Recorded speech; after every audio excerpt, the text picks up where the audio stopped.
Hey, well, what's up, guys? Welcome to the Collision Live. Daniel here. We're back after a week off. And joined at the desk, as I always am, by the Darth Vader to my Obi-Wan Kenobi, Mr. Samuel David Kemp. What is up? Oh, not too much. Coming off a week of vacation. I think I need a vacation from my vacation because we have two small kids, and so do you. And Yeah, vacation with kids is not really vacation. It's just taking the stress of life and doing it somewhere else. the kids love it, but you come home pretty shattered, and so. But it's been good.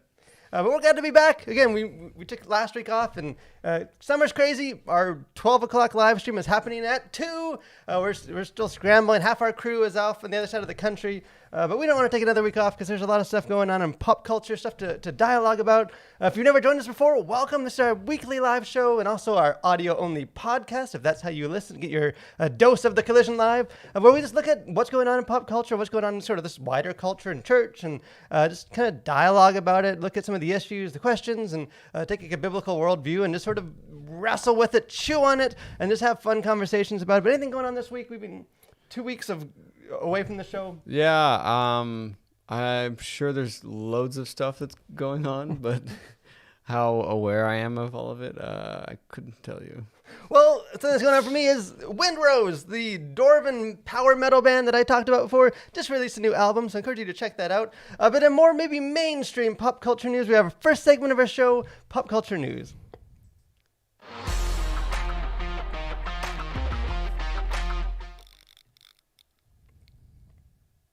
So a couple things. Part of the big story, this came out just, I think, yesterday. This sort of caught me off guard. Joker 2, sequel to the controversial and popular and just much talked about original Joker movie from, I think, 2019, which I think was like the first main review we ever did here at the Collision. They're making a second one. That's not surprising. The first one was successful. What is surprising is that it might be featuring Lady Gaga as Harley Quinn. But wait, there's more, and it might be a musical, because when we think of the Joker, we think of a musical. So I don't know. That sounds crazy to me, but I guess we'll see what happens. And other news that I know I am definitely excited about, Paddington 3. Again, like I said, we have kids, so I've seen these movies multiple times. These are some of the best kids movies. I won't even say they're kids movies. These are just works of art. These are great movies. I love the Paddington movies. So Paddington in Peru, the third one, is coming out soon. So definitely looking forward to that. The first trailer for Black Adam. This is featuring Dwayne "The Rock" Johnson.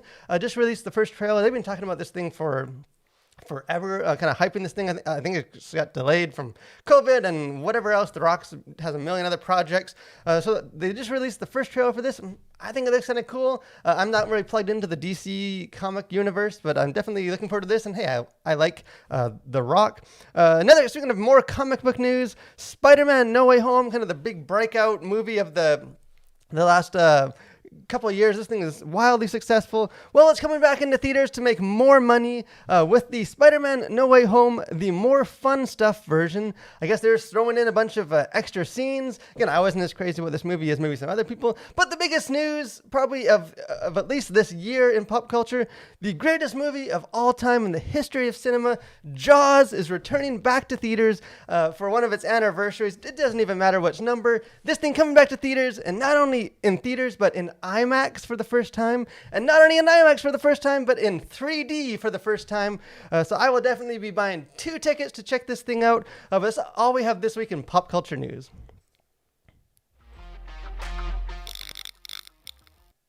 Well, of the two, which version of Jaws are you most looking forward to? I think IMAX would be fantastic. I don't know about 3D. It's always fun in theory, but I feel like in practice, 3D is just... I don't know. I feel like it's kind of hit or miss with a lot And of Jaws has again, if you're not well versed in the Jaws universe, the cinematic universe, there is a 3D. They made like 3 sequels to Jaws, and all of them are just increasingly more terrible than the last one. But the third one was like in 3D back before 3D was even really a thing. And like, it's just awful. It's an awful movie. The 3D is awful. But hey, I'm excited to see Jaws, experience it for a new way. When COVID shut things, I don't know if you remember, I actually did a review here on the channel. When COVID shut down theaters and everyone was scared to go to theaters and there was no movies because everything was delayed, they released Jaws back into theaters. So I went, of course, on opening night. I was the only person in the entire theater, and it was close to a spiritual experience for me. But hey, let us know what you guys think. Pop culture news. Again, it's been 2 weeks, so we kind of had to pick some of the biggest stories. A lot of stuff going on. If anything you guys are looking forward to, to either a movie upcoming or just casting news or whatever. We'd love to talk about that with you guys, in the next couple of weeks. But probably the biggest or the first topic of our show, and this is kind of one that I think that we've been we've touched on in various angles over the last couple of weeks, and just really since we started doing this show, now on episode 80. But it's kind of a general question of just how do movies influence us? I know obviously that's a question that is being asked a lot, or at least people, especially from a Christian perspective, even some concern on how do we navigate with movies. And this is actually a topic I was thinking about us dialoguing about on the show anyways. And after I'd already kind of picked the topics and got ready for this live stream, a news story broke that kind of touched a little bit on this. So if we can throw that picture up.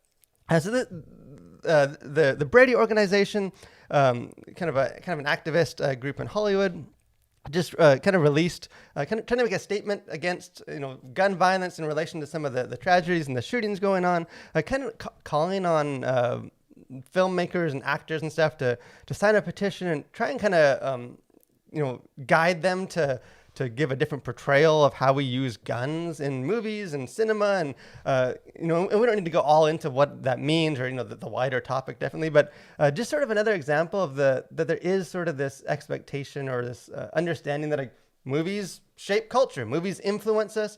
If you want to kind of change the culture, then you kind of look to the arts and to movies, and that's sort of how you kind of get your worldviews and your whether it's political or religious or whatever it might be, that movies sort of influence us. So I thought we kind of get into that as Christians. I think it is a big topic, and I think it's maybe one that most Christians accept that hey, movies influence us, but I don't know if we always know how or why, or maybe even kind of misdiagnose it.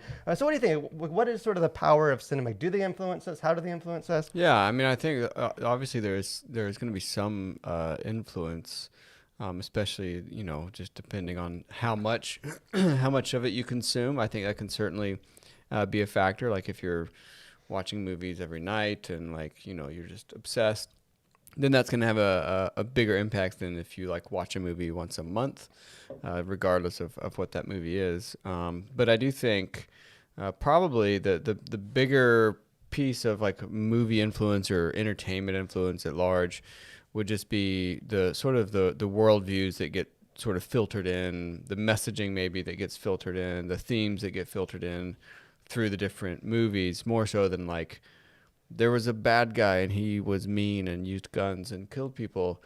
I want to be a bad guy to use guns and be mean and kill people too. It's I don't think it's quite as obvious, oh, that's a violent movie. It promotes violence. I think more often it's this movie kind of has a sort of is pushing an envelope in a way of thinking about whatever topic that's a lot more subtle, maybe trying to gain sympathies for this particular thing or that particular thing. I think the influence is a bit more subtle, and it's not quite as on the nose as we like to think it is. Yeah, I think we do tend to, I think, overly simplify, and especially when there's a horrible thing like a tragedy or whatever kind of a real world event, there's always sort of that knee-jerk reaction to the causation thing of right. This happened, therefore this is well, every mass shooting, it's well, let's bring in the video game people and see so why are you still making these violent video games? It's well, there actually isn't any causation between violent video games and violence in real life, but yet it's sort of this easy punching bag, I guess. The data. There might be some, not to say that some of that stuff hasn't influenced people that do these horrible deeds, but just sort of that direct if you do if A then B, there's not the data, and I do think like you said, I think sometimes we tend to focus on just the kind of what the messaging is. I know just doing reviews for The Collision, a lot of the the fear or the concern that comes people asking for movies is always kind of about the messaging, right? Is it again, I'm reading an article on this right now. Is it biblical? Is it promoting a worldview that's different? And I think in one sense that is something that is something that Christians should engage with. Again, in our reviews we engage with that, but I do think kind of on the in another sense it kind of misses, I think, the point a bit of what cinema is. That that movies aren't just sort of this arguments that kind of, I think what makes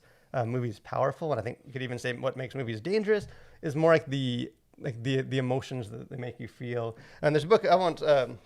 This is one that I just pulled off my shelf.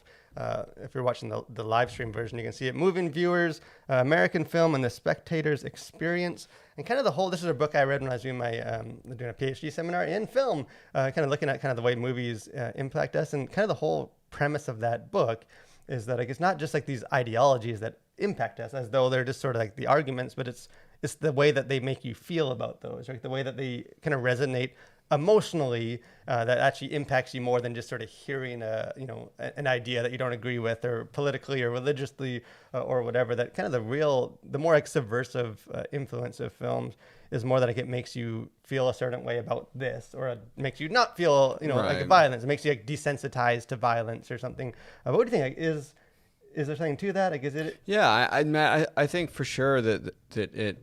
I think it's the feelings, I think, that are the most impactful, perhaps, influence. Like how does this movie make you feel about whatever topic or whatever event? And I think something that makes me I think that brings this point home would just be, I think if you think about any sort of like historical film, like if you I think there was a movie, I think it was called Jackie, and it was about Jackie Kennedy, like right after the JFK assassination. And it's some of these like biopic type movies, I feel like can be the sort of things that I think are easy to sort of illustrate. Like, how do you feel about like this, famous person and like their life, even though it's not necessarily going to be like totally accurate, but it's like it's their portrayal of like an event or a particular person.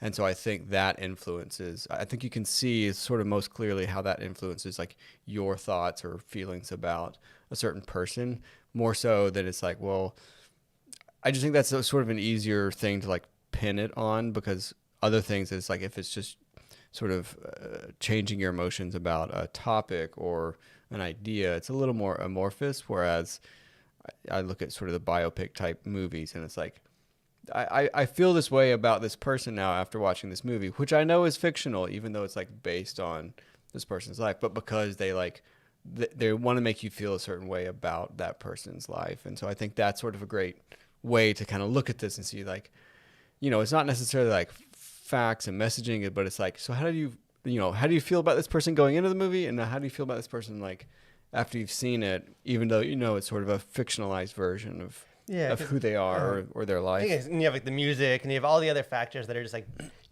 they got down to like a science of like how to make you feel the exact way they want you to feel. Because I do think, just personally, like I think as Christians, it just seems like we get almost a little too caught up in like the message of a film, like the fact that a Hollywood film doesn't like reflect, that a non-Christian filmmaker in Hollywood doesn't reflect a Christian worldview. And not that we shouldn't like be aware of that and dialogue about that and push back about that and like have those conversations. Like, it's not like that's not important, but like one of the phrases that I just hear all the time doing like movie stuff is like, it's planting seeds. Like anytime there's a movie that like has a different worldview or philosophy that's not biblical, it's people are like, well, this movie's just planting seeds. And I don't know, I'll be honest, like, not to be like this is the grumpy old guy, but I just hate that mentality. And I do think like when it comes to like children, I get sort of that conversation as they're still developing, but like as someone that's not a child, or at least not a child in age, like for me to watch a movie where the filmmaker has a different worldview than me, like I don't feel like I'm getting like almost like like Anakin pulled to the dark side, or like if you watch it, your power is just going to powerlessly pull you and like start questioning. Like, I think even like the planting seed. You cannot resist. You can't resist this filmmaker. He's saying that there is no God, and I believe there is one. And now I watch the movie, and I don't know. I think because I think we get that saying, even though it's in a different context, from like the parable of like Jesus and the seeds, and like But like the whole point of that parable is the soil. Like the emphasis is on what kind of soil, and if it's a healthy soil, it will grow. And if there's thorns and stuff, like the point isn't the seeds. And like I think when it comes to like how movies impact us, like I think we worry way too much about like, well, this worldview isn't what I believe. Like, I can't watch it. It's going to plant seeds in my life. And I think the more danger is not really the intellectual, but like the the emotional. Like Yeah. I think like the clear example, especially in June, we have it's Pride Month, is something like that. I think like, it sort of normalizes and it makes you it attaches like an ideology to like a character and a story, and then they make you feel a certain way, and I think that kind of stuff is way more. I guess concerning, or like you need to be way more like discerning and alert than just like a viewpoint that you don't agree with.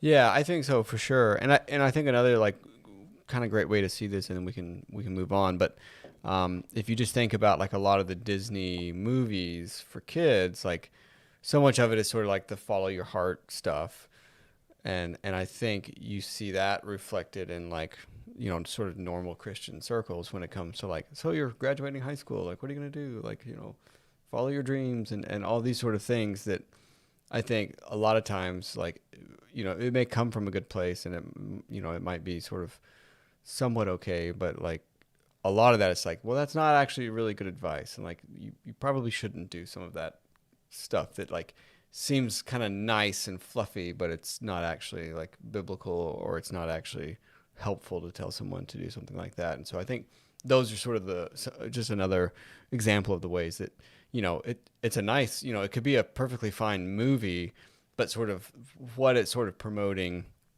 and the way it makes you think about feelings, I think can be a bit more troubling, and that just gets kind of pushed to the side or unnoticed or untalked about, not talked about sort of in the mainstream. It's more like, oh, well, there was a movie and there was a witch in it. And well, it's usually like in sort of like the irony, like the things that tend to bug Christians the most, or alarm them the most, like just by the fact that it is so alarming to them, like really makes it not very, like the fact that it's so overt and noticeable that like they're so resisting it, at least to me, shows that like it's not really influencing you. Like it's not. Yeah. It's not like it's sort of getting in there, sneaking in there. If it's just jumping off the. If you see this with movies that have like other kind of spirituality and like or other religions, and like I've had a lot of people kind of in reviews like concerned about that, and like at least to me, like I just engage with it the same way I would with someone that I meet in real life that believes a different thing. Like, Yeah. the fact that they believe that and they say that doesn't like pull me towards them. Like I can engage with that, but I think like it is the making you feel a different, because that's harder to like to dialogue about, harder to like, engage with if they're making this, sort of this way of looking at the world more sympathetic, or I think even just the way that like the way that Christianity and like religion has been portrayed, like not in like an argumentative sense, but just as like I think it's sort of the emotions of sort of this like these crazy like fundamentalist extremist weirdos that it's always sort of like this Bible thumping, like I don't know, like backwoods believing like like whatever snake charmer or whatever snake talk, whatever they call those people, like I think that kind of stuff is influencing us more than like just, hey, this is a secular creator in a secular industry that's making a secular film about a secular ideology. Like, I don't think again, I think if that kind of stuff is like pulling you away, I think the issue is probably that you need to dive more into the Bible and kind of work on the soil and not just sort of try and avoid any, if any opposition is going to pull you away, then I think there's bigger issues. But let us know, how do films kind of influence you? How do you kind of guard yourself against some of that? Because again, Christians should be wise. We should be discerning, like the Bible says, when it comes to filmmaking. But I do think that we need to be think a little deeper beyond just sort of the surface level ideologies, engage with those, and then guard ourselves against the more maybe the emotional stuff. But something I know that every 2 weeks makes me quite emotional, that really does influence me, is our next segment of our show. We have Host Corner.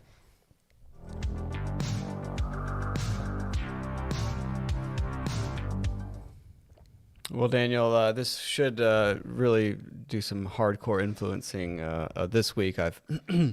I've not departed at all from previous host corners, and so this is right on brand. So I've recently watched something I've been wanting to watch for a long time now, and it's a documentary called The Camino Voyage, and it's a group of Irish fellas who row from Ireland all the way down to Spain to the head of the Camino de Santiago, which is sort of I guess way back in the day, it was kind of a pilgrimage. Like ships would go from there up to Ireland and then back down to Spain. And the Camino de Santiago is like a famous like hiking trail for Catholic pilgrims through Spain. And this has one of my favorite musicians in it for a little while. Glenn Hansard comes on and rows for a bit, and they sing songs in these little shanty towns down the coast of Spain and France. And it's a really cool documentary. It is filmed mostly in Irish, and so you'll have to use subtitles. But you can watch it for free on Freevee, I think is the name of it, through IMDb. And it's just, I guess the takeaway is like, do hard things and, you'll be rewarded for them. So I think it's just a cool little documentary just about these. And they're not like athletic people. Like they're just these like old guys who've lived by the sea their whole life. And they're like, yeah, we built this boat and we're going to row it, down to, and I just think that's cool. I think that's awesome. So, good on you fellas for doing that. Well, I am glad that you find enjoyment in things. Hey, they say nothing in life is free, but hey, if you want to watch some documentary about weird Irish people singing songs and rowing boats, apparently that's free. So hey, we can have nice things. Yeah, it's not all doom and gloom out there, folks. Yeah, so I don't know. Maybe next week we can all get together and discuss it as we watch it on our own free time. I won't be watching that, but I'm glad that Sam enjoyed that. But speaking of stories and things to kind of engage with and think about, kind of the second topic for our show today is one that I've kind of thought about at various points and kind of worked through a little bit. And I'll be honest, it's something that I don't. I think it's fine to not always have the answers. And this is one that I don't necessarily have like an answer to, or I don't really know exactly where I land. I just know I've thought about it. And it's just sort of it's the idea of God, kind of, as like a character in a fictional story or movie. In some ways, this is like a continuation. I think it was last week or 2 weeks, or whenever we had our last show, our episode where we talked kind of about just, hey, is it a good thing to have like biblical stories? Is there dangers to that? In some ways, it's kind of a continuation of that. And kind of what I have in mind, I guess, is like a faith-based film that's not like a true story. It's like they're coming up with characters, and the characters, again, most faith-based films, the characters they're Christians, so they're praying, and whether God is, I don't necessarily mean like a booming voice, or like a natural like person of God, but just like, hey, God's doing stuff. He's answering their prayers. He's guiding them. He's doing things. And I guess my question for us to get into is like, is that good? Like, is there a danger to that? Is when you're sort of like attributing things that God didn't do to God and saying, hey, God would do this, or like, I don't know. Is it almost like we're standing in the place of God, or is it harmless? Am I just weird about this? Like, what do you? Yeah, I mean, in those instances, I think to start with, it's typically a bit cringy. So I don't know that I've seen it done well. And I think there is a danger when you start when you take sort of like I don't know what to call it, but it's a movie that's sort of like based in our reality, I guess. So it's just not like a fantasy. It's not like a, sci-fi or fiction. But it's like, it's just everyday people, and you sort of try and like create a sort of what might be like a realistic scenario that, maybe Christians have faced before, and sort of fictionalize that. I think there is a danger to sort of attribute certain actions to God, because it's not like I think the thing with like, Lord of the Rings or something, like you can get away from sort of the direct attribution to God by, just creating a fictional world altogether. Whereas this is sort of like, it's almost like trying to be maybe too realistic, and it's like this is how actual God is in actual reality in our movie. And so I think people are always going to have sort of differing views on that, and I think that's kind of where the rub, because like happens. I'm a big fantasy buff. I've written fantasy, I read fantasy, and I know like there's a lot of Christians that are concerned about fantasy because you usually have magic or sort of supernatural stuff that's not the Bible, and like it's. And I guess at least for me, like, I come at it from like the opposite end, where like I think a lot of the reason why so much of the great fantasy in like the past came from Christian creators is because it is sort of a more harmless, like adjacent, like we're still dealing with the same kind of themes and the supernatural and faith and belief and stuff, but we're sort of like like Narnia or Lord of the Rings or Chesterton or McDonald's, some of these like Christian fantasy guys, like. but you're dealing with it in a way that's sort of a little more broad than God. Because I remember there was we were working some book projects out, and a couple of years ago, and one of the project potential things was supposed to be like a fictional book that was based on some of the other writing that my family's done, and like what they kind of wanted to do is like tell like this almost like a fantasy story, but they were worried about like magic or supernatural stuff. So like the pitch was that like instead of that, it was going to be like gods, like the powers, like angels would be doing stuff, and like God would be. So you'd still kind of have some of that like fantasy element, but it would be. And like I just remember just being like, I don't want to touch that. Like one, I think it would be cheesy, but two, I don't know. Like I think it, in a sense, we should be more. I think hesitant. I guess not that we don't. Again, like I said, I don't necessarily I haven't like landed or I don't think it's an easy like yes or no thing, but I do think that there is.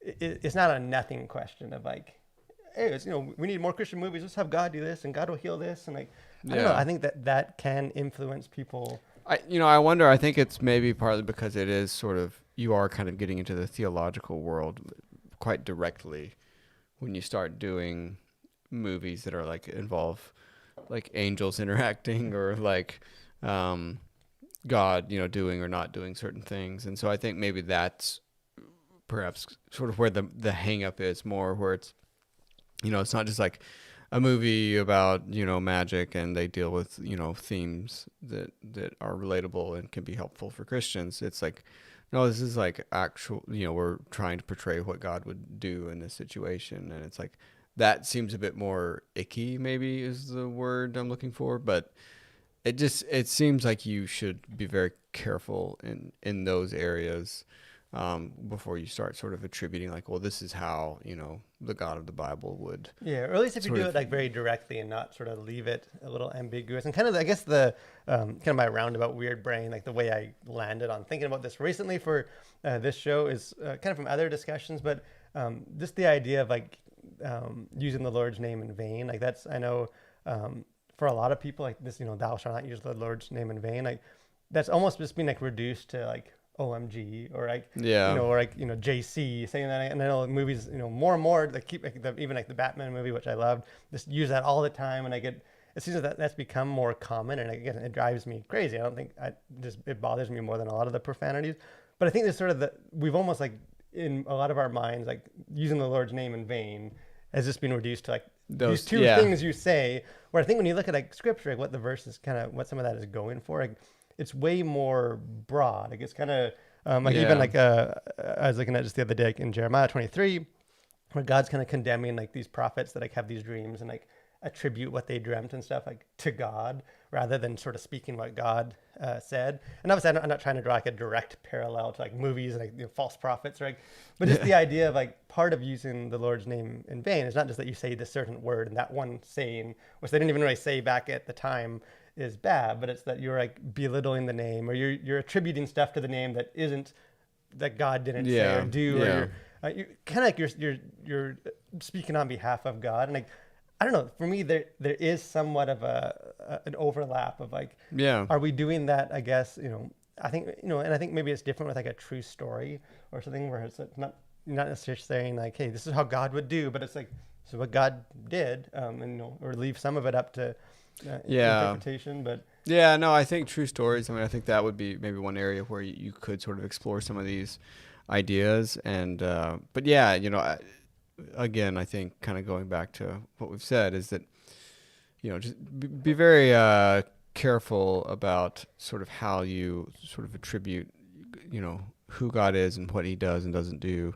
like in a movie. I think can be far more detrimental and not wise than just any old movie that just kind of deals with whatever. And I think even you can see like the because like again it's a movie, and it's usually, if it's sort of a faith-based, most faith-based films are they're not about like the silence of God, like they're usually about like the blessings or like the provision of God.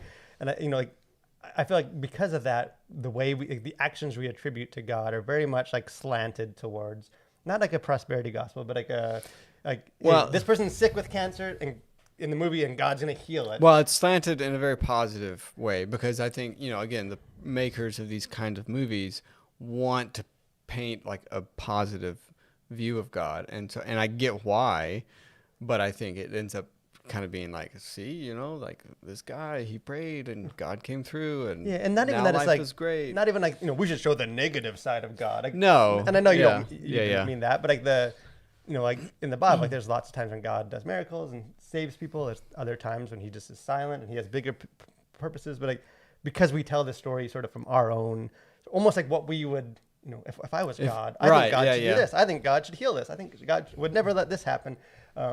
That it becomes sort of a very kind of earthly depiction of God. I can't really think of.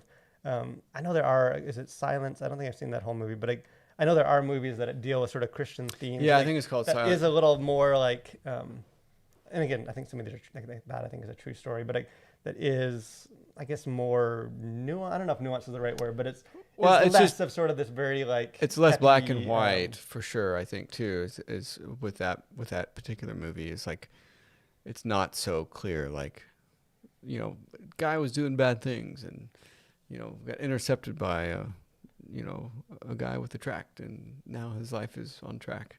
And even like because I maybe I get too grumpy about this stuff, but like because even like I know people have talked about these like fictional movies where in the movie God did something that people are kind of afterwards talking about it. Wasn't it so powerful that God, and like part of me is like yes, like and I know God does things like that and that is powerful, but like he didn't actually do like in the movie. Yeah. Like, of course it's going to seem powerful because like it's fictional. Like we're making this happen and we're deciding like so I don't know. I think again like I said I don't think that means that like Christians can't tell stories about Christians and it's hard, that God, their relationship with God can't come into play. And I know there are even like what's the movie? It's like Shadowland, like the C.S. Lewis where it deals with some of his, and it's more centered on like his experience of grief and stuff rather than like making God do a bunch of stuff. Like, so I think like there are ways to do it. I don't think Christians like can't, no more faith-based films with God. We need less God in our Christian cinema.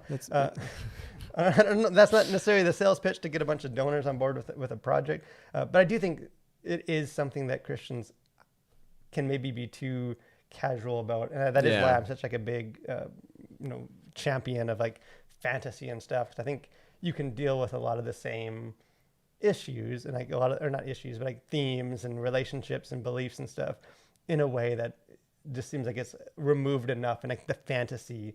You're not sort of, presenting a view of God like in real life. But let's know, especially, if you're a big, usually you love these faith-based films and maybe if there's some that are being more powerful to you or if there's some that haven't been or you've had issues with or if it's this thing that you've ever thought about, whether it's good or bad, something I've been kind of working through for a while. So I'd love to hear input, hear perspectives other than my own. But look at the last segment of our show. We got This Week at the Collision. Again, several things going on this week. Got a couple reviews coming at you.